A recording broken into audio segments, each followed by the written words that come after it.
Buenos días, mis queridos hermanos. Les ruego a nuestro Dios que nos envíe su Espíritu, que nos capacite, que nos ayude a entender su mensaje. Y hoy, queridos hermanos, vamos a tratar un texto, una reflexión, que está titulada El poderoso e inspirador conflicto. Vamos a tratar de seguir con nuestra serie de entender qué es lo que ha pasado en el cielo, para que podamos entender qué es lo que está pasando en la tierra y la resolución, ¿verdad?, de este problema. Ahora bien, me gustaría, mis queridos hermanos, que hagáis un ejercicio y que tratéis de ver lo que hoy vamos a reflexionar, ¿verdad? Vamos a estudiar desde la perspectiva de cómo entendían los pioneros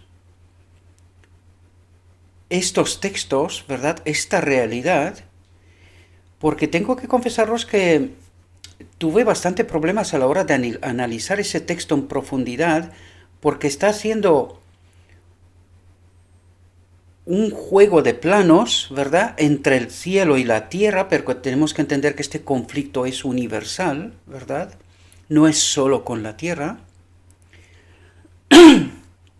Por lo tanto, tenemos que vais a ver que todo el rato hace este juego entre el cielo y la tierra.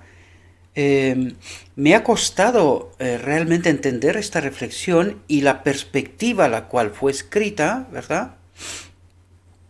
Porque, claro, nosotros hoy tenemos otra perspectiva, otro entendimiento bastante diferente, y le ruego incluso a Dios para que me ayude y que no me equivoque, ¿verdad? Porque es que hay tantos ajustes finos, hay un juego de planos entre el cielo y la tierra, cosas que han pasado en el cielo, cosas que han pasado en la tierra, y el conjunto vais a ver cómo se expresa, de qué manera, porque solamente logré entenderlo cuando intenté mirar desde las perspectivas desde los pioneros, ¿verdad? De la sierva, cómo escribió, ¿verdad?, este asunto. Porque si no vais a ver que llega un momento que te sientes confundido, ¿verdad? Es que no captas. Y gracias a Dios que nosotros hasta aquí hemos estudiado bastante estos asuntos para que ahora podamos entenderlo. Vais a ver que este texto, esta reflexión, está escrito en 1915. 1915 es el año en cual la sierva pasa al descanso. Por lo tanto, podemos ver que antes de que ella pase al descanso nos revela, será esta reflexión y hay unas cuantas más todavía que vamos a tratar de entender. Vais a ver que la sierva nos deja realidades, ¿verdad?, al final de su vida, para que esta última generación capte en profundidad esta realidad, esa perspectiva de Dios, ¿verdad? Vamos a entrar en el texto está titulado El poderoso e inspirador conflicto, no he cambiado nada, todo está como nos rigen. Vamos a tratar de entender esta realidad, qué es lo que nos quiere revelar, ¿verdad?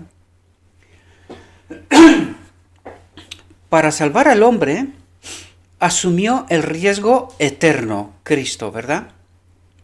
El universo contemplaba. Los ángeles no caídos eran admirados y adorados. Las profundidades del amor infinito se revelaban. Provisión abundante para todos, dice. Y fijaos que está refiriéndose al cielo, ¿verdad? Desde la perspectiva del cielo, ¿verdad? Dice, provisión abundante para todos. Tenemos que tener clara la perspectiva que el conflicto empezó en el cielo y la resolución es válida para el cielo y para la tierra, ¿verdad? Porque lo que va a tratar de hacernos entender son los dos planos, las dos perspectivas, el conflicto universal, ¿verdad? Tanto en el cielo como en la tierra. La venida de Cristo a nuestro mundo fue un gran evento, dice. La venida fue un gran evento. No solo para este mundo, sino para todos los mundos del universo de Dios. Antes de las inteligencias celestiales, o sea, delante de ellos, ¿verdad? Delante de las inteligencias celestiales, lo voy a formular así porque es traducción del inglés y a veces estos ajustes finos, ¿verdad? Pues puede desviarnos de lo que trata de decir el texto correctamente, ¿verdad? Debía tomar sobre sí, Cristo, nuestra naturaleza.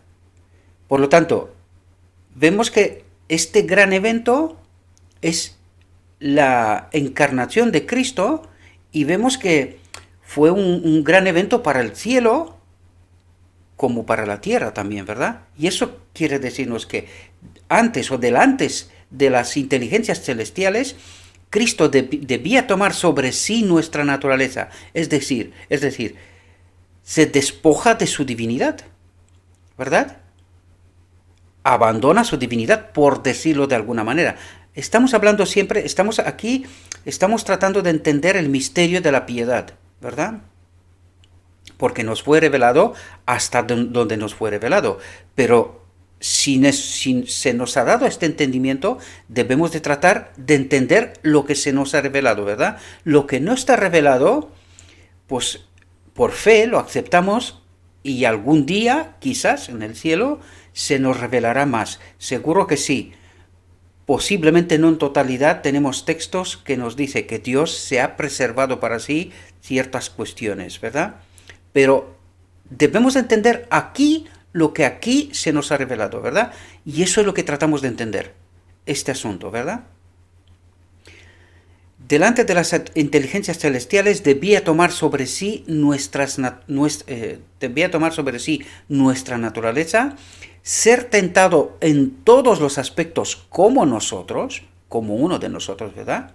Y sin embargo dejar un ejemplo, y aquí atentos porque dice, sin embargo, dejar un ejemplo de perfecta pureza y carácter inmaculado.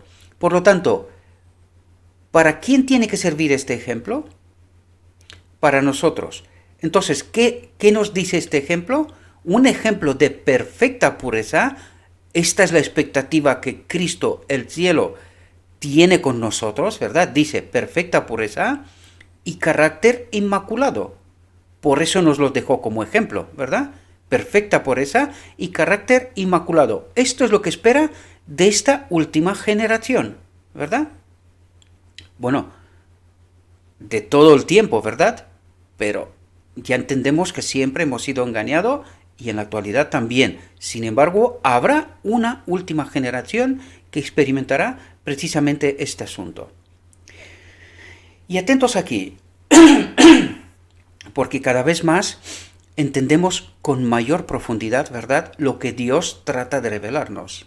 Fijaos, Satanás y sus ángeles se regocijaron al descubrir que el Hijo de Dios, fijaos, dice, se regocijaron Satanás y sus ángeles al descubrir que el Hijo de Dios había asumido la naturaleza de hombre. Por lo tanto, fijaos la expectativa que tenían ellos, ¿verdad? Y había llegado a ser el sustituto del hombre para participar en el conflicto en nuestro favor. Por lo tanto, él sabía, ¿verdad?, qué es lo que va a venir a ser. La familia humana había sido dominada por el engaño del enemigo, por cuanto todos pecaron y están, atentos, destituidos de la gloria de Dios. Nosotros ahora sabemos lo que esto significa. Separados de su espíritu, del espíritu de Dios. Eso es lo que trata de explicarnos, ¿verdad? Eso es lo que trata de decirnos. Y el enemigo esperaba que también Cristo fuera víctima de sus seductoras artimañas. Por lo tanto, ¿entendéis cuál era la expectativa del enemigo de Dios? Que al rebajarse, al hacerse hombre, lo iba a engañar también, ¿verdad? Esta era su expectativa. Fijaos lo que dice aquí. Toda la confederación lo atacó a Cristo, ¿verdad? Satanás se glorió de la oportunidad de sitiar, dice, al Hijo de Dios con feroces tentaciones. Me vais a perdonar porque creo que hoy es uno de aquellos días que la voz no me ayuda demasiado, ¿verdad? Debido a que había asumido la naturaleza humana, y es interesante porque, ¿por qué resalto una y otra vez esto? Lo resalto porque está escrito en primer lugar, ¿verdad? Pero segundo, porque es que nosotros tenemos otro entendimiento sobre este asunto. Y este es un gran problema, por eso no logramos entender lo que Dios quiere transmitirnos sobre quién era Cristo, ¿verdad? Debido a que había asumido la naturaleza humana, Satanás consideró que su victoria era segura. Fijaos cuál era la expectativa, ¿verdad? Y con cada dispositivo maligno, tentación maligna, ¿verdad? Propósito maligno, en su poder se esforzó por vencer a Cristo. Porque sabía que al vencer a Cristo, vencía en el cielo y en la tierra, ¿verdad? No solo en la tierra. La firme resistencia de Cristo a las tentaciones del enemigo llevó a toda la confederación del mal a la guerra contra él. Los hombres malvados, inspirados por él, por el enemigo de Dios, ¿verdad? Y los ángeles malvados unieron sus fuerzas contra el príncipe de paz. Es muy interesante lo que está diciendo aquí porque dice los hombres malvados. Pero ahora nosotros sabemos cuando se refiere a los hombres malvados que se refiere a los fariseos, saduceos, a los judíos, al pueblo de Dios. Por tanto, cuando dice los hombres malvados, aquí podemos entender que el cielo los ve como los hombres malvados, aún siendo engañados, ¿verdad? Aún siendo engañados, bajo inspiración satánica, malévola, ¿verdad? Tomó el riesgo infinito, y aquí podemos entender que si Cristo hubiese perdido, este era un riesgo infinito para el cielo y para la tierra. Por lo tanto, esto tiene profundidades, mis queridos hermanos, que ni siquiera nos imaginamos. Ni siquiera nos imaginamos. Los asuntos en juego estaban más allá de la comprensión de los hombres. Y las tentaciones que asaltaron a Cristo fueron mucho más intensas y sutiles que las que asaltan al hombre, ya que su carácter era más puro y exaltado que el carácter del hombre en su contaminación moral y física. Él no había experimentado pecado, ¿verdad? Por lo tanto, la tentación era mucho más intensa. Eso es lo que trata de hacernos entender, ¿verdad? En su conflicto con el príncipe de las tinieblas, en este átomo de un mundo, de un universo, es decir, ¿cuánto ocupa nuestra tierra entre toda la creación de Dios? Es como si fuera un átomo mirándolo al microscopio, ¿verdad? Cristo tuvo que enfrentarse a toda la confederación del mal, las fuerzas unidas del adversario de Dios y el hombre. Pero en todo momento se encontró con el tentador y lo puso en fuga. Cristo fue vencedor de los poderes de las tinieblas y tomó el riesgo infinito de consentir en la guerra con el enemigo, para poder vencerlo en nuestro favor. Atentos aquí porque está empezando el juego de los planos. Fijaos lo que dice aquí. Cristo era Dios. ¿Dónde? En el cielo. Cuando vino la encarnación sabemos que era hombre, ¿verdad? Por lo tanto, vais a ver aquí el juego de quién es, quién era, quién es y quién vuelve a ser, ¿verdad? Por lo tanto, dice, Cristo era Dios, pero no apareció como Dios. Vino como hombre, ¿verdad? Se despojó de su divinidad. Veló las señales de la divinidad, dice, que habrían ordenado el homenaje de los ángeles y provocado la adoración del universo de Dios. Se despojó a sí mismo. ¿Entendéis lo que está pasando en la encarnación? Dice, se despojó de su divinidad, ¿verdad? Y vino como Adán. Tomó la forma de un siervo y fue hecho a semejanza de carne de pecado. Por lo tanto, aquí nos está explicando la encarnación. ¿verdad? Se hizo pobre por nosotros, para que nosotros por su pobreza seamos ricos. Por lo tanto, entendemos que, siendo Dios, se despojó de su divinidad, se encarnó, nació como hombre, ¿verdad? En el cual habitaba el Espíritu del Padre, que este es el propósito de Dios con todos los seres creados que no han caído en pecado. Y este es el propósito de Dios con los seres caídos, y al final del día de la expiación volver a reconectarnos con Él, ¿verdad? Este es el propósito de Dios. Descendió a las profundidades de la aflicción, ¿verdad? Que es que nos está relatando cada paso, ¿verdad? Para que podamos entender cuanto más a detalle este asunto, ¿verdad? Se humilló a sí mismo para pasar a través de las experiencias del hombre y no se apartó del plan por el cual la salvación podría llegar al hombre. Conociendo todos los pasos del camino de su humillación, se negó a no descender paso a paso las profundidades del infortunio del hombre. Es decir, se negó a pecar para caer en la misma trampa, en la misma profundidad en la que estaba el hombre, ¿verdad? Eso es lo que trata de decirnos, ¿verdad? Dice, para poder hacer expiación por los pecados del mundo condenado y pereciente. A ver, nosotros ahora entendemos que la expiación es la unión de las dos naturalezas. Este es su propósito, ¿verdad? Sin embargo, también entendemos que la obra de Cristo en la tierra fue una obra múltiple, como sustituto de Adán, para glorificar a Dios, para demostrar que el hombre conectado con el Espíritu de Dios puede obedecer la ley, ¿verdad? No olvidas por dónde empezamos. ¿Cuál es la expectativa del cielo? ¿Verdad? Un carácter puro, perfecto, ¿verdad? Con nosotros, con el hombre, ¿verdad? Y esta es también la demostración que la humanidad ha de hacer para glorificar a Dios, ¿verdad? Por lo tanto, dice, para poder hacer expiación por los pecados del mundo condenado y pereciente. ¿Qué humildad fue esta? Asombró a los ángeles. La lengua no puede describirlo. La pluma nunca puede describirlo. La imaginación no puede asimilarlo. Y aquí tenemos que entender que estamos hablando del misterio de la piedad. Nuestro Dios trata de revelarnos cosas porque esta obra múltiple es tan compleja y con tanta profundidad que no acabaremos aquí de comprender, porque es que nuestra mente finita no es capaz de asimilar.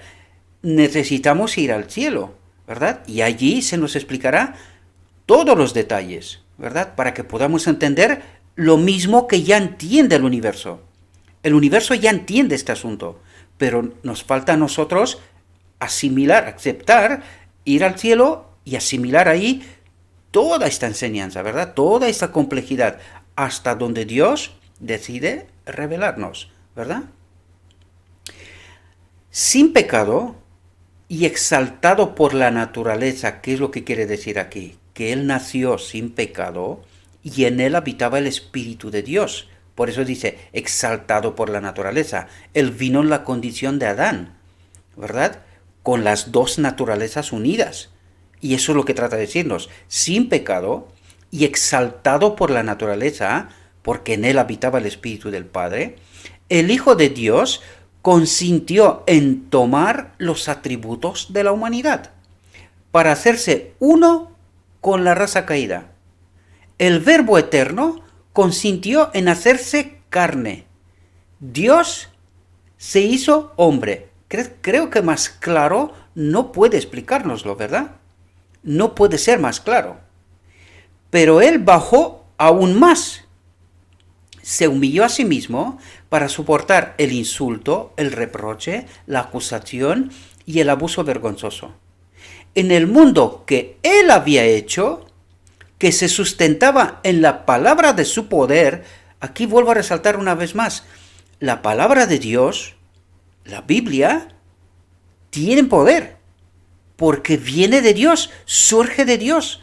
¿Podéis entender? Todo lo que surge de Dios tiene poder. Por lo tanto, aquí, una vez más, fijaos lo que dice, en el mundo que Él había hecho, que se sustentaba en la palabra de su poder, recordad quién es el verbo. Palabra, el verbo. ¿Podéis entender? No parecía haber lugar para él.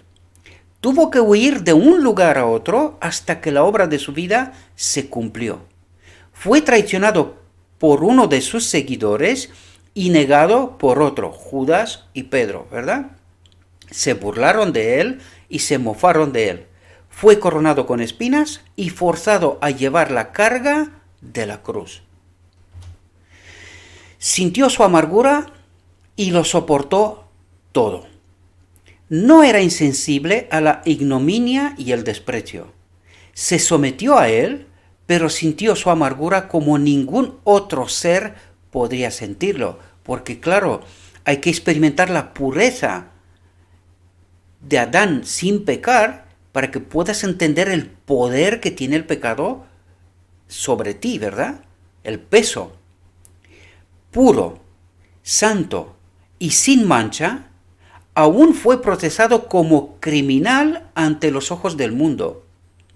Desde la más alta exaltación, y veis cómo está haciendo este juego, ¿verdad? Hablando del cielo, la tierra, el cielo, la tierra. Lo resalto y también no perdáis de vista cuál era el entendimiento de los pioneros cuando escriben esto y mirad cuál es el entendimiento que tenemos nosotros hoy, ¿verdad? Para que podáis entender el desvío del entendimiento, ¿verdad? El engaño del enemigo de Dios en realidad. Esto es lo que quiero resaltar y esto es lo que el texto nos resalta en realidad, ¿verdad? Desde la más alta exaltación, el adorable Redentor dio paso tras paso en el camino de la humillación. Consintió en morir en lugar del pecador.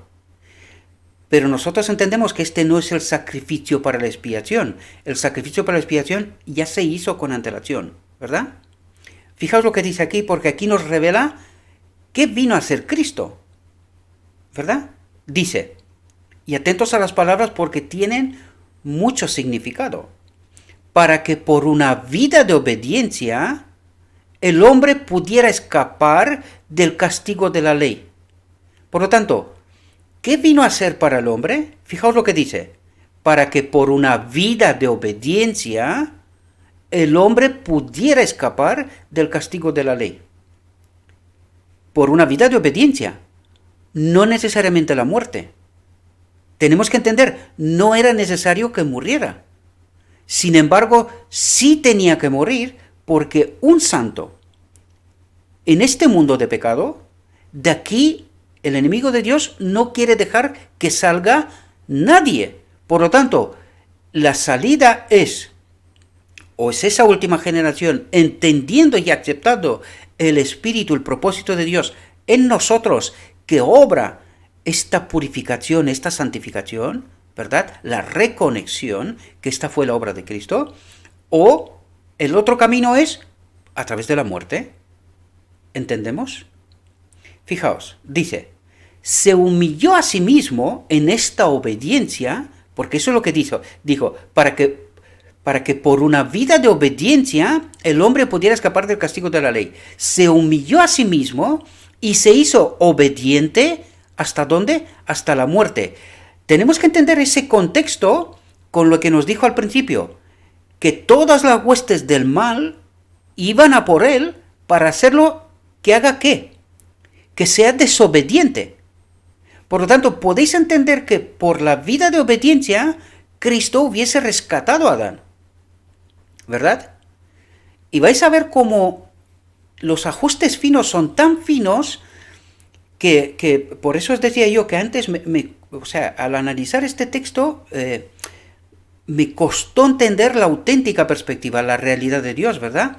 Y como el enemigo de Dios hiló tan fino, ¿verdad? Para que utilizando las mismas expresiones entendamos diferente, ¿verdad? Para que nos engañe, que de eso estamos tratando de hablar, de averiguar, ¿verdad? ¿Cuál es la perspectiva de Dios y cuál es la perspectiva que nosotros entendemos? Para ver que este pueblo está igual de engañado como en la primera venida, como engañó a los judíos, ¿verdad? Espero que podáis entender todos esos ajustes finos, ¿verdad? todo lo que Dios trata de revelarnos, mis queridos hermanos, porque no es fácil. Y os ruego, como siempre, acérquese al texto, con todo lo que hemos tratado de entender aquí, tratad de entender la perspectiva que Dios trata de revelarnos, ¿verdad? Se humilló a sí mismo y se hizo obediente hasta la muerte. ¿Y qué muerte? Fue el más vergonzoso, el más cruel, la muerte en la cruz como malhechor. No murió como un héroe a los ojos de los hombres, cargado de honores. Murió como un criminal condenado, suspendido entre los cielos y la tierra. Murió una muerte prolongada, expuesto a las burlas y las injurias de una turba degradada y libertina. Porque entendemos la hueste del mal. Estaban el enemigo de Dios, los ángeles caídos y el hombre engañado. Eso es lo que trata de revelarnos, ¿verdad? Todos los que se me ven se ríen de mí con desprecio, sacan el labio, menean la cabeza. Fue contado con los transgresores y aun sus parientes, según la carne, lo repudiaron, sus hermanos. Se vio obligado a ver cómo la espada atravesaba el corazón de su madre, que estaba presente en la cruz, ¿verdad? ¿Recordad? Contempló su dolor. Murió en medio de burlas. Pero todos sus sufrimientos fueron contados como de poca monta. Atentos lo que está diciendo porque es tremendo, ¿verdad? Dice, pero todos sus sufrimientos fueron contados como de poca monta en consideración del resultado que estaba obrando a favor del hombre y para el bien de todo el universo. Ahora podemos entender la complejidad de la obra. No vino solamente para el hombre, sino para el universo también, ¿verdad? Con su muerte en realidad lo que está haciendo es delatando al enemigo de Dios. Recordad que la obra de expiación, de obediencia frente a la ley, se había acabado antes. Él lo declaró y está en los evangelios. Padre, he acabado mi obra, tu obra, he glorificado tu nombre. Lo dice antes de la cruz. Por lo tanto, en la cruz, ¿qué es lo que hace? Delata al enemigo de Dios. Delata al enemigo de Dios, delata las consecuencias del pecado, que también nos hablará en esta reflexión, ¿verdad? Es decir, ¿qué es lo que es capaz de hacer un ser separado del propósito de Dios, de su espíritu, ¿verdad? Las consecuencias del pecado. Y eso es lo que está pasando en la cruz en realidad, ¿verdad? El grito resonó en todo el universo. Exhaló en la cruz exclamando, consumado es decir, demostrado es. ¿Quién es el enemigo de Dios? ¿Quién es Lucifer versus Satanás, verdad? El ángel o los ángeles caídos. Allí se delata la obra y las consecuencias de estar separado de Dios. Recordad qué es lo que incriminaba a él, que la ley de Dios no es buena. Y aquí Cristo viene y dice, sí es buena, porque sin la ley de Dios, sin su espíritu en nosotros, mirad lo que está pasando. Esto es lo que hace un ser separado de Dios, ¿verdad? Y ese grito resonó en todos los mundos y en el cielo mismo. La gran contienda entre Cristo y el príncipe de la vida y Satanás, el príncipe de las tinieblas, prácticamente había terminado y Cristo fue el vencedor. Por lo tanto, ¿qué pasó en la cruz? ¿Podéis entender la perspectiva? Ya lo hemos explicado con otros textos antes. Fue el mayor asesinato del universo, ¿verdad? Esto pasó en la cruz. Su muerte respondió a la pregunta de si hubo abnegación con el Padre y el Hijo. Y esto nos relata lo que significa amor. Significa abnegación, significa sometimiento a la voluntad de Dios, ¿verdad? Un servicio entregado, desinteresado para los demás. Y eso es lo que dice aquí. Su muerte respondió a la pregunta de si hubo abnegación con el Padre y el Hijo. Es decir, si el Hijo se ha sometido a la voluntad del Padre, porque Él tiene que ser ejemplo ¿para quién? Para nosotros. Por lo tanto, esa misma contienda tiene que pasar con nosotros también, con esta última generación, que se someterá a la voluntad de Dios, ¿verdad? y que es así como glorificará su nombre, lo mismo que Cristo. ¿Entendéis la complejidad de la obra? Fijaos. Mediante la muerte de Cristo se abrió una puerta de esperanza para el hombre. Mediante la muerte de Cristo se abrió una puerta de esperanza para el hombre caído. ¿Entendéis lo que trata de decirnos? Porque en realidad, con la vida, la muerte y la resurrección de Cristo, Él viene en realidad a reconectarnos con el Espíritu de Dios, que es lo que pasó en Pentecostés, o desde el Pentecostés, mejor dicho, ¿verdad? Por lo tanto, por eso dice, se abrió una puerta de esperanza. ¿Por qué? Pues porque el hombre tiene que entender qué es lo que ha hecho Cristo, aceptar ese propósito de Dios, esta reconexión con su Espíritu, y esta es tomar la puerta de esperanza, ¿verdad? A eso hace referencia, ¿verdad? El hombre estaba condenado a muerte por la transgresión de la ley, por separarse del Espíritu de Dios, ¿verdad? Porque eso es la transgresión de la ley. Ahora lo entendemos porque lo hemos estudiado ya, ¿verdad? Por la transgresión de la ley de Dios. Fue condenado por traidor, ¿verdad? Es decir, eligió la oferta del enemigo de Dios en desfavor de Dios. Por eso dice, fue condenado por traidor, por rebelde. ¿Entendéis la profundidad del asunto de lo que pasó en Edén? Pero Cristo vino a ser su sustituto, el sustituto de Adán, ¿verdad? A morir como un malhechor, a sufrir el castigo de los traidores, llevando el peso de sus pecados sobre su alma divina. Descendió más y más bajo, hasta que no hubo más abismo de humillación que sonar. Aquí hay muchísimo que entender, Necesitamos la eternidad, mis queridos hermanos, porque no es fácil entender todos estos asuntos, ¿verdad? Todavía nos falta una eternidad de entendimiento, ¿verdad? Fijaos lo que dice aquí. Descendió más y más bajo hasta que no hubo más abismo de humillación que sonar, a fin de levantar a los que creerían en él. Y ese creer, ya sabemos qué creer es, ¿verdad? Es ese creer, esa fe transformadora que nos reconecta con su Espíritu y glorifica al Padre. Es ese creer con obras. ¿Entendéis? Limpiar a los culpables, fijaos lo que dice, limpiar a los culpables de la contaminación moral. Por lo tanto, ¿de qué está hablando aquí? Contaminación moral, ¿qué es? Quitar de nuestra mente este mal entendimiento que tenemos del Evangelio, de la obra de Cristo, del conflicto universal. Esa contaminación moral es entendimiento, ¿verdad? Limpiar nuestra mente, entender el auténtico propósito de Dios, qué es lo que ha pasado en el cielo, qué es lo que está pasando en la tierra y cuál es la perspectiva que Dios nos plantea para que nos lleve de vuelta, para que podamos entrar por esa puerta de esperanza. Espero que podáis entender todo lo que digo. Es tan complejo, me estalla la cabeza, os lo digo de verdad, porque es que me quedé un buen rato estudiando este texto, la complejidad que tiene, ¿verdad? Soy incapaz de expresar todo lo que realmente trata de decirnos, ¿verdad? Limpiar a los culpables de la contaminación moral y darles su propia justicia. ¿Y qué es su propia justicia? Ahora deberíamos de entenderlo porque lo hemos tratado en tantos textos.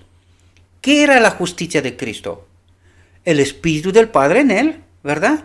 Porque dice, y darles su propia justicia. ¿Y cuándo lo ha hecho? En Pentecostés. Es el Espíritu de Cristo, en representación de Cristo. Yo diría, es el mismo Cristo, que a través de su Espíritu obra en nosotros esa misma justicia que se obró en él. Por eso es el ejemplo. ¿Podemos entender? Él vino a reconectarnos consigo. ¿Entendéis? Lo que había perdido Adán en Edén, ¿verdad? Murió para hacer una expiación. Y ahora entendemos que es hacer una expiación. Una reconexión con su Espíritu.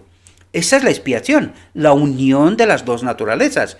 Que se obra al final del día de la expiación completamente, ¿verdad?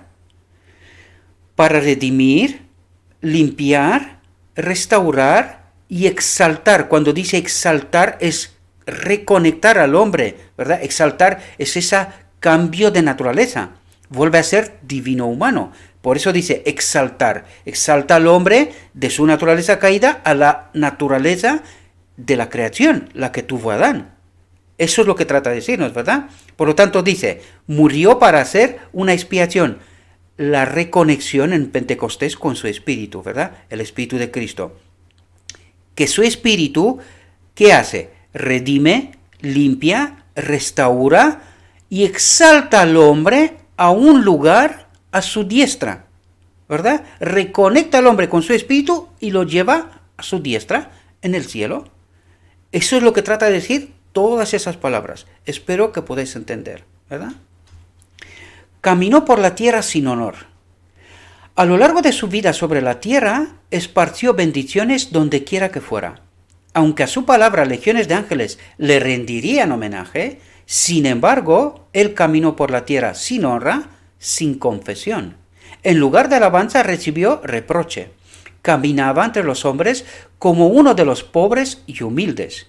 Aunque sanó a los enfermos, alivió a los oprimidos, ató a los quebrantados de corazón, pocos lo llamaron bienaventurado, no entendieron su obra. Y los grandes de la tierra lo pasaron por alto con desdén, como si hubiese hecho cosas normales, habituales, ¿verdad? Es decir, ni siquiera quisieron destacar los milagros que había hecho. Por eso podemos darnos cuenta cómo trabaja el enemigo de Dios de tal manera que nos engaña. Y en este engaño somos incapaces de ver la obra de Dios. Eso es lo que trata de destacarnos este texto, ¿verdad?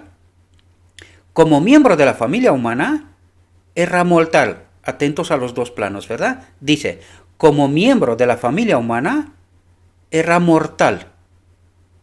Y murió en la cruz, ¿verdad? Pero como Dios, era una fuente de vida para el mundo. Y ahí nos explica en el plano celestial. Él sigue siendo el Hijo de Dios. Dice, pero como Dios, era una fuente de vida para el mundo. Pudo haber resistido los avances de la muerte y rehusarse a caer bajo su dominio, como Dios, ¿verdad? Pero voluntariamente nos trae a la encarnación, ¿verdad? Pero voluntariamente entregó su vida para poder traer la vida y la inmortalidad a la luz. Nos enseña la encarnación, ¿verdad? Es ahí donde entregó su vida voluntariamente. En la cruz lo mataron. ¿Entendemos? Él cargó con el pecado del mundo, sufrió el castigo, entregó su vida como sacrificio para que el hombre no muriera eternamente. Esto nos señala la encarnación, no la cruz. Aunque también entregó su vida a la cruz, pero esta vida de hombre... Es tan complejo esto que ya os lo digo, me estalla la cabeza, ¿verdad? Entendemos, lo dijo antes, la expiación se hizo a través de su obediencia, ¿verdad? Lo que experimentó en la cruz fue un asesinato, ¿verdad? Él pagó el precio por el pecado que tenía que haber sufrido Adán inicialmente, morir. Pues él viene a un mundo de donde sabe que la única salida es morir. ¿Podéis entender? Por lo tanto, cuando nos habla aquí, él cargó con el pecado del mundo, ¿cuándo? Cuando se ofreció como el Cordero de Dios. Cuando se hizo el plan. Y se llega a ser efectivo en su encarnación. ¿Podéis entender? Es ahí donde él puede cargar con todo el pecado. Él cargó con el pecado del mundo, sufrió el castigo, entregó su vida como sacrificio para que el hombre no muriera eternamente. Contraste su sufrimiento y humillación con las riquezas de su gloria, con la abundancia de alabanza que brota de lenguas inmortales, con los himnos de adoración, con el homenaje de millones de santos ángeles en las alturas del santuario, y trate de comprender de qué manera de amor inspiró el corazón de Jesús. Y aquí nos habla de su alabanza como Dios en el cielo. Por lo tanto, podemos entender que cuando dice Él cargó con el pecado del mundo, nos traslada este plano celestial en su encarnación, ¿verdad? y a lo que Él renunció en realidad en aquel momento, a la adoración de todos los mundos, de todos los seres creados, ¿verdad? Fijaos, cuánto ha amado Dios a la raza de los hombres. Mira el Calvario. Al contemplar a Jesús en la cruz, no aparece el carácter atroz del pecado. ¿Y veis lo que está señalando en la cruz? Dice, no aparece el carácter atroz del pecado. Fijaos lo que dice, fue el pecado el que causó la muerte del querido Hijo de Dios. ¿Qué es lo que quiere decir? Que el pecado en los seres humanos y en los seres caídos, ángeles y el Satanás, ¿verdad? Es la consecuencia del pecado el que mata a Cristo en la cruz. Y os dais cuenta del hilar fino, porque nosotros decimos, no, es que la carga del pecado sobre Cristo en la cruz lo mató, pero es que aquí no murió un Dios. Podemos entender, sino que es la consecuencia del pecado el que mata a Cristo. Es decir, nosotros, separados de Dios, lo matamos, lo colgamos en la cruz. Empezamos por ahí, ¿verdad? La reflexión empezó por ahí, que todas las huestes del mal fue sobre Él, hasta matarlo. Eso es lo que trata de explicarnos, ¿verdad? Por eso os he dicho que es que esta reflexión tiene tanta profundidad que es tremenda, es tremenda. Y podemos darnos cuenta del desvío tremendo que hemos sufrido en el entendimiento. Y el pecado es la transgresión de la ley. ¿Qué quiere decir? Es separación de Dios. Porque ¿qué es la ley? Es su espíritu en nosotros. Por lo tanto, ¿qué dice? El pecado es la transgresión de la ley. Es separación de su espíritu. ¿Y cuáles son las consecuencias? Matamos al santo, a este hombre que vino para explicarnos cómo podemos volver de nuevo a estar reconectados con su espíritu. Y eso es lo que hizo el pecado, sus consecuencias. Lo colgamos en la cruz, lo matamos como un malhechor. Eso es lo que la reflexión en sí trata de explicarnos, mis queridos hermanos. Todos esos detalles, ¿verdad? Dice el profeta, ciertamente llevó en nuestras penas y sufrió nuestros dolores. Pero nosotros le tuvimos por azotado, por herido de Dios y por afligido. ¿Y era la obra de Dios esta? ¿Entendéis lo que nos está diciendo? Esta no era la obra de Dios, pero nosotros, nosotros pensamos eso, pero nosotros le tuvimos por azotado, por herido de Dios y por afligido, como que este es un castigo de Dios. Y nos dice el Evangelio que no. ¿Podéis entender el error que hemos cometido? Mas dice, y ahora nos explica, ¿qué es lo que pasó en realidad? Dice, mas él herido fue por nuestras rebeliones, ¿verdad? Por nuestro pecado, molido por nuestros pecados, el castigo de nuestra paz fue sobre él, y por su llaga fuimos nosotros curados. Es decir, por su muerte, por su vida de obediencia, nos volvió a reconectar. Lo que pasó en Pentecostés, ¿verdad? Todos nosotros nos hemos descarriado como ovejas. Cada cual se apartó por su camino. Y el Señor cargó en él la iniquidad de todos nosotros. Y aquí nos habla de la obra completa en el cielo y en la tierra, ¿verdad? Dice, y el Señor cargó en él la iniquidad de todos nosotros. Qué complejo es esto, mis queridos hermanos. Por eso he dicho que estuve pensando un montón. Digo, ¿qué es lo que trata de decirnos? ¿Qué es lo que me quiere enseñar Dios? ¿Verdad? Para que yo pueda entender en profundidad. Cuando hagas de su alma una ofrenda por el pecado, verá a su descendencia, prolongará sus días. Y cuando dice cuando hagas de su alma una ofrenda por el pecado, es decir, de toda la obra de Cristo, desde cuando se hizo el pacto hasta que volverá a ser restaurado como Rey de Reyes. De eso trata de decirnos, de toda la obra expiatoria de Cristo, pero cuando decimos obra expiatoria, incluye el misterio de la piedad, incluye la reconexión con su espíritu, incluye todo.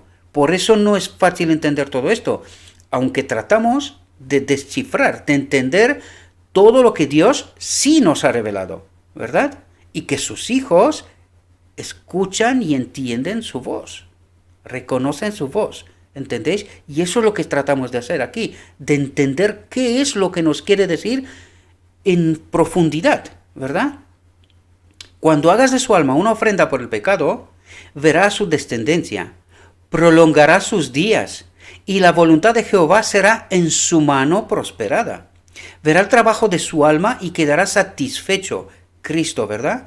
Con su conocimiento, mi justo siervo justificará a muchos, porque llevará sus iniquidades. Hará esta obra de justificación en nosotros, ¿verdad? Que lo ha hecho siempre, desde entonces, a todos aquellos que han entendido la obra de Cristo, ¿verdad? Y se han sometido a su voluntad.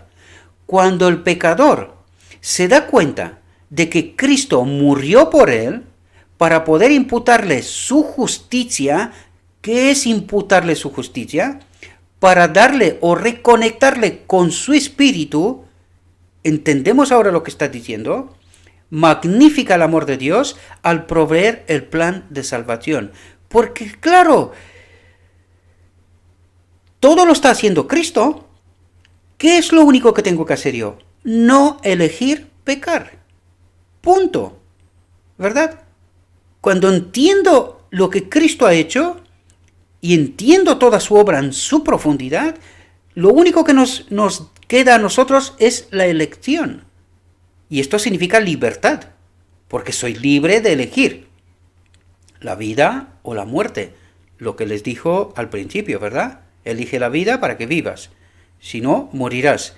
Pues aquí, en esto reside nuestra libertad, porque nosotros elegimos no desobedecer a Dios. Y cuando elegimos de esta manera, su Espíritu nos da el poder para ejecutar lo que elegimos. ¿Entendéis? Cuando el pecador se da cuenta de que Cristo murió por él, para poder imputarle su justicia, su Espíritu, magnifica el amor de Dios al proveer el plan de salvación. Rechazaron la vida. La dádiva de Dios es vida, atentos, la dádiva de Dios es vida eterna en Jesucristo nuestro Señor, dice la dádiva. ¿Y de qué nos habla? De su Espíritu en nosotros. ¿Entendéis? O con nosotros. Eso habla. Y dice, la dádiva de Dios es vida eterna. ¿Qué es vida eterna? ¿Qué es la fuente de vida para nosotros? Su Espíritu. Por lo tanto, la dádiva de Dios, su Espíritu, eso es lo que trata de decir, en Jesucristo nuestro Señor. El que hace en nosotros toda la obra que necesitamos. ¿La entendemos? Y fijaos lo que dice aquí. A un costo infinito. ¿Cuál es ese costo infinito? ¿Cuál es ese costo infinito? Su naturaleza. Él preservará durante la eternidad la naturaleza divino-humana de Adán. Él no volverá a ser Dios en naturaleza, 100%. Eso es lo que trata de decirnos. Y este es el costo infinito, eterno. Esto así se queda para la eternidad. A un costo infinito se ha comprado la salvación del hombre. ¿Entendemos de qué nos habla? El mundo, fijaos lo que dice, el mundo puede rechazar el regalo, pero esto no disminuirá su valor ni liberará a los hombres de su responsabilidad. Cuando estuvo en la tierra, Jesús dijo a los que lo rechazaron, no queréis venir a mí para que tengáis vida. Y entendéis lo que le estaba diciendo, no queréis venir a mí para que os reconecte con Dios. No queréis vida, estáis eligiendo la muerte, ¿verdad? Hay muchos que se niegan hoy a responder al amor que atrae a Cristo. Jesús llama. Y atentos al mensaje de la Odisea, ¿verdad? Jesús está en la puerta y llama. ¿La puerta qué puerta? De mi mente. ¿Y por qué está la puerta? Porque yo no he entendido este mensaje.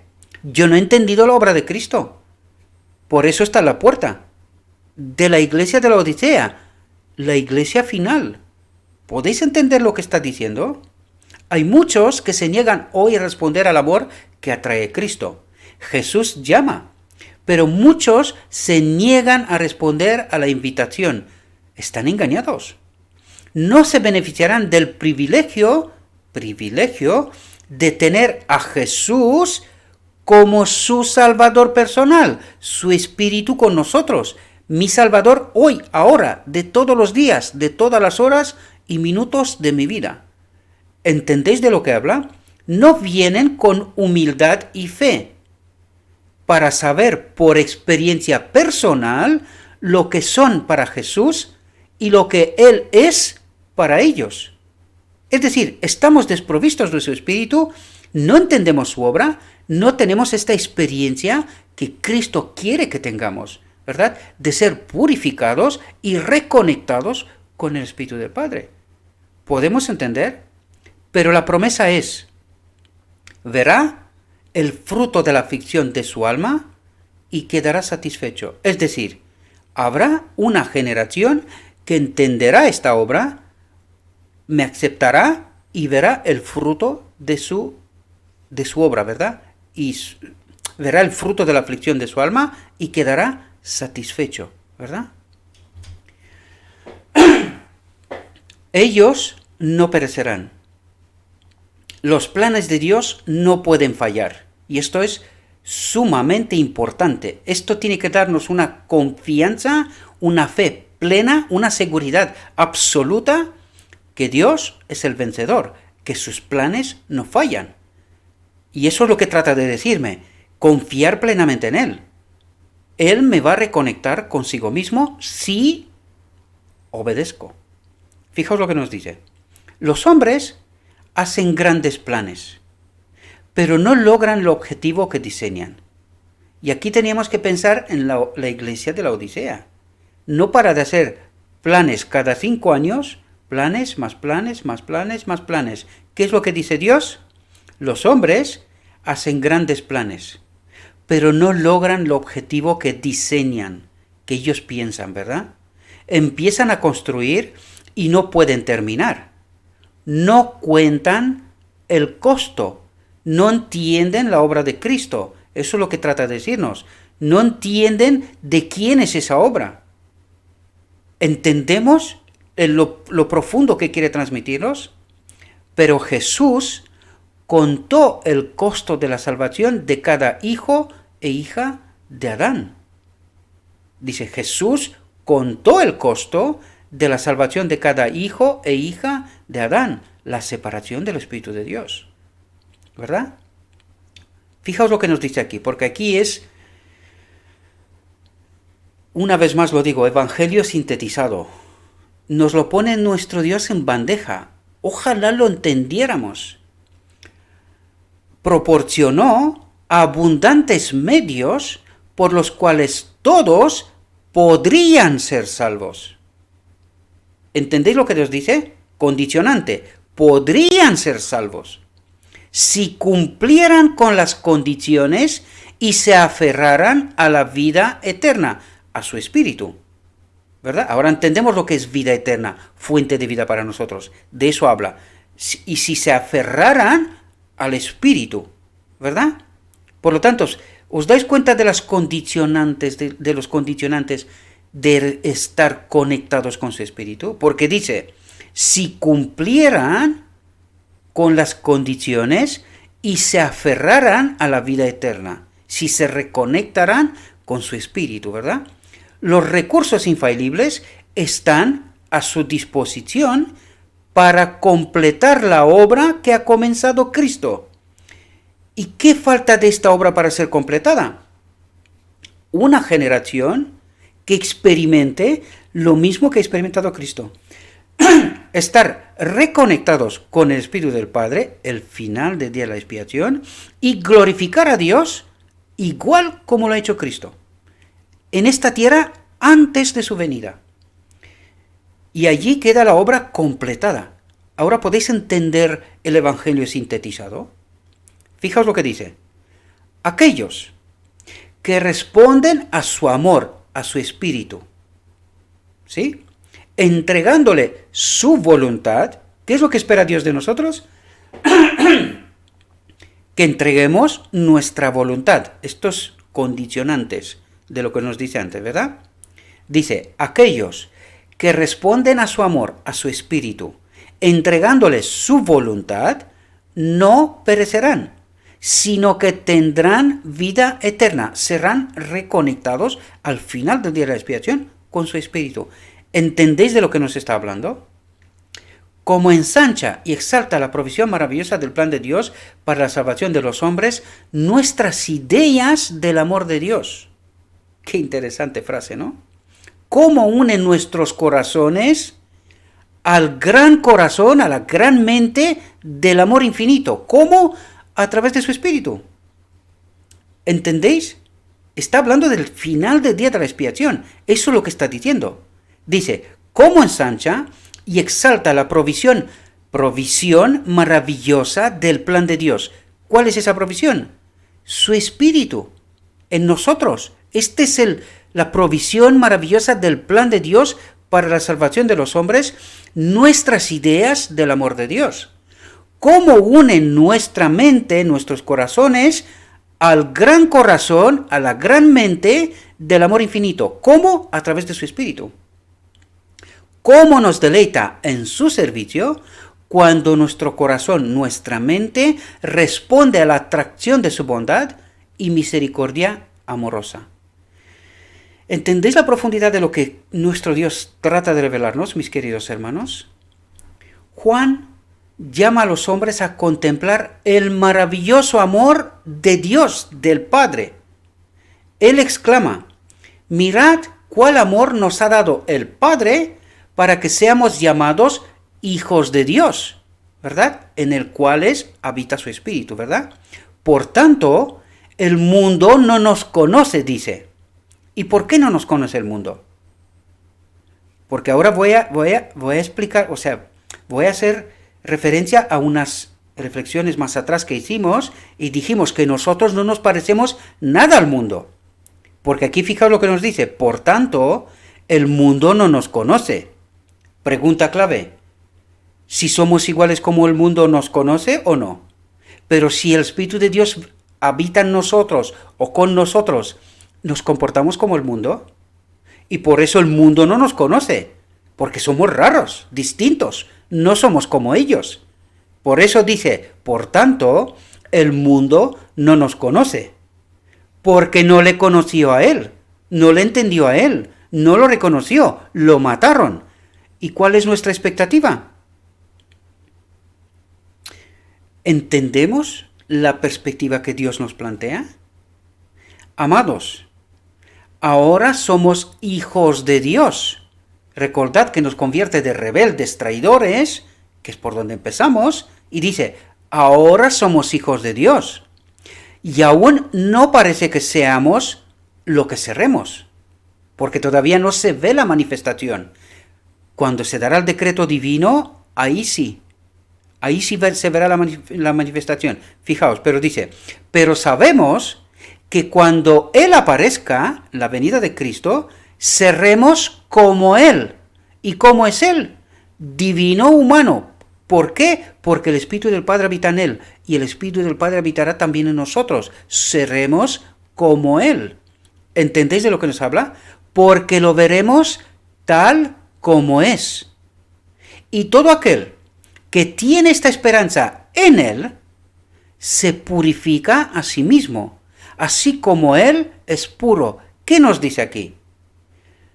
Todo aquel que tiene esta esperanza no elige pecar, porque es una obra contraria a la voluntad de Dios. Por eso dice, se purifica a sí mismo. ¿Qué significa se purifica? No elige pecar, ¿verdad? Porque entendemos que la obra de purificación del pecado es obra del Espíritu Santo. Es el poder que necesitamos y que viene una vez que nosotros, con libertad, elegimos no desobedecer, es decir, no pecar. ¿Entendemos la realidad? Y todo aquel que tiene esta esperanza en Él, se purifica a sí mismo, así como Él es puro. No elige pecar, no elige separarse de Dios, que eso es el pecado al fin de cabo. Aquellos que son verdaderos, que son puros, que aman y obedecen las palabras de Dios, serán contados hijos del Rey Celestial, miembros de la familia real, herederos de Dios, coherederos con Cristo. Os lo digo de verdad, no tenemos ni la más remota idea de lo que nos está diciendo aquí. No tenemos ni la más remota idea de lo que nos está diciendo aquí. Dice, serán contados hijos del Rey Celestial, de Cristo, ¿verdad? Porque Él es el Rey Celestial, Rey de Reyes, no olvidad, nos lo dice en Apocalipsis, ¿verdad? Y en otras partes también. Serán contados hijos del Rey Celestial, miembros de la familia real, de la familia de Dios, herederos de Dios. ¿Herederos de Dios? ¿Quién es heredero de Dios?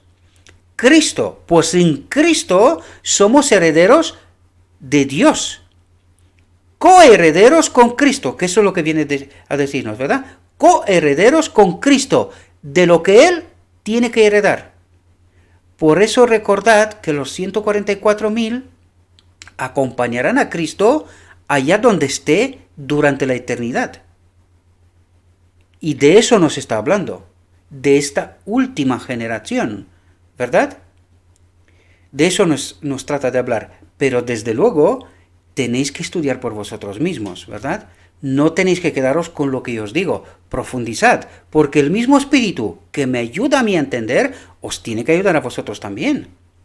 No soy diferente a nadie, no soy más, puede ser menos, pero más no creo que soy que nadie. El mismo Espíritu que me ayuda a mí a entender esas realidades, mis queridos hermanos, os tiene que ayudar a vosotros también. Y ruego a nuestro Dios, a nuestro amoroso Padre Celestial, que envíe su Espíritu, que nos ayude a comprender esas realidades y que tomemos decisiones en conformidad con la voluntad de Dios. Os deseo, mis queridos hermanos, que os acerquéis a esta reflexión. Está en inglés, pero tenéis la traducción aquí. Mirad el vídeo, paradlo, donde es momento, analizad, pensad, ¿verdad?, para que podáis entender qué es lo que nuestro Dios trata de revelarnos, ¿verdad? Mis explicaciones no son palabra de Dios. Yo trato de ayudaros, ¿vale? Vosotros tenéis que ir al texto y tenéis que hacer vuestra propia reflexión, ¿verdad? No vaya a ser que yo me equivoque y que vosotros estéis también equivocados. Por lo tanto, tenéis el deber y la obligación de estudiar. Es así como recibiréis poder, a través de la palabra de Dios. Lo leímos antes también, ¿verdad? El verbo. Por lo tanto, la palabra de Dios tiene poder, porque viene de Dios. Y si nosotros no nos vamos a la palabra, ¿cómo recibiremos poder, entendimiento? ¿Verdad? ¿Cómo se purifica nuestra mente? Porque esta es la obra de purificación. Se purifica nuestra mente de malos entendimientos, de engaños, teorías falsas, doctrinas falsas, de tal manera que este espíritu pueda ser reconectado al final del día de la expiación. ¿Entendéis de lo que está tratando? Espero que sí, mis queridos hermanos. Os deseo que tengáis un próspero día y que en todo lo que os he dicho, os lo he dicho en nombre de Cristo Jesús. Amén.